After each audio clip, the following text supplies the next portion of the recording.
We all have different ways of dealing with stressful circumstances. Maybe you prefer hitting the gym to exercise, or perhaps you like turning up the music in your car and singing along when you feel overwhelmed. Either way, these kinds of coping strategies are positive and healthy because they don't harm you or anyone else. However, there are also unhealthy ways of coping with stress that can negatively affect both you and the people around you. With that said, here are 5 common unhealthy coping mechanisms that you shouldn't ignore. Number 1. Forced positivity. You've probably heard the phrase, good vibes only. This idea and similar attitudes have become widely accepted in today's culture.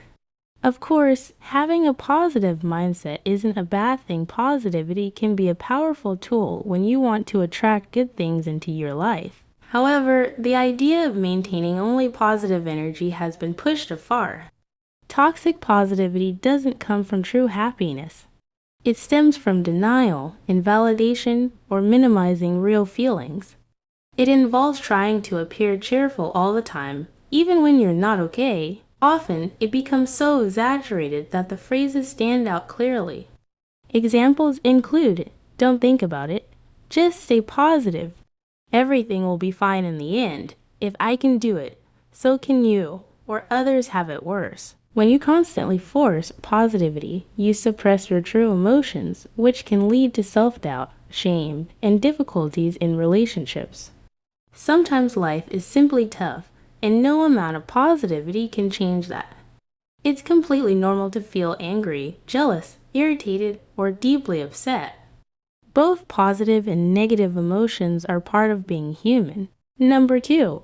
Isolating yourself. At times, keeping distance from others may be necessary, but there are also subtle ways you might isolate yourself without noticing. Choosing to withdraw socially just because you dislike the people around you isn't a healthy habit. Doing this can make it more difficult for you to connect with others in general. Humans are naturally social beings, and we need meaningful connections to thrive. You can gain valuable insights from interacting with people around you. When you build healthy relationships through supportive conversations and meaningful discussions, you allow yourself to grow both emotionally and mentally. Strengthening your mental resilience helps you handle stressful situations better. If social settings make you anxious, consider attending events with someone you trust, or seek help from a therapist who can teach you ways to manage that anxiety. Number 3. Fatalism. When something negative happens, our minds tend to exaggerate it, making it feel like the worst thing imaginable. This instinct once helped humans survive by preventing repeated mistakes. In modern life, however, it often acts as a defense mechanism where you constantly expect the worst-case scenario. Unfortunately, this habit can create unnecessary stress. High stress levels can contribute to serious mental and physical health issues, including depression and heart problems. One way to manage this tendency is to list the 5 worst possible outcomes and then evaluate how likely each one truly is. If a negative outcome seems realistic, prepare for it by creating a flexible and practical plan.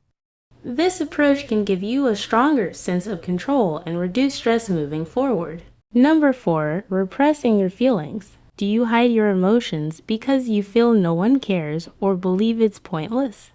Often, this behavior acts as a defense mechanism when you feel powerless in a situation. Whether you react strongly or not at all, you're not allowing your emotions to be properly expressed. While it's important to maintain emotional control, it's equally important to be honest about your feelings and express them in a calm, respectful way. If you tend to overreact, pay attention to your body's signals, as they often reveal your true emotions.